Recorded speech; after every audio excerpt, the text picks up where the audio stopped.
What's up everyone, how you doing? I hope you guys doing very well there, and welcome back to our channel. It is very happy to see you again into another video. So this time I'd like to share you how to hide this table border in Google Docs. So without any further ado, and let's get into the tutorial.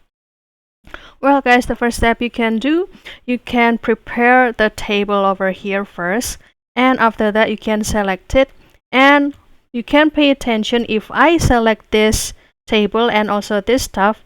So if I go to the format, the table option will not gonna be activated guys. So make sure that the object that you selected is only this table like this, and after that you can go to the format again, and as you can see the table option is already activated, and you can go to this table option.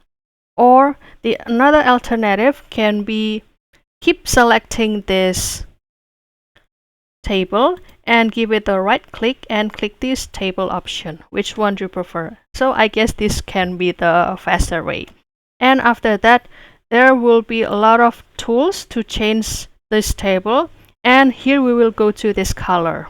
So guys, the first alternative that you can do is change this color.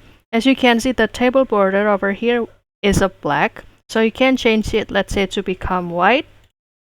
And as you can see, the table border is now gone guys. And for example, if you would like to change it by this table border size, so you can make sure that the size of this, or the thickness, can be changed into 0, and the table border is not visible anymore guys, like this. So don't forget to try these tips and trick, and I hope this video tutorial helpful for you. And if you have any requests or feedback, please don't worry to put it on a comment section, because we would love to share comments there. I'll see you in another video, and thank you for watching. Bye guys.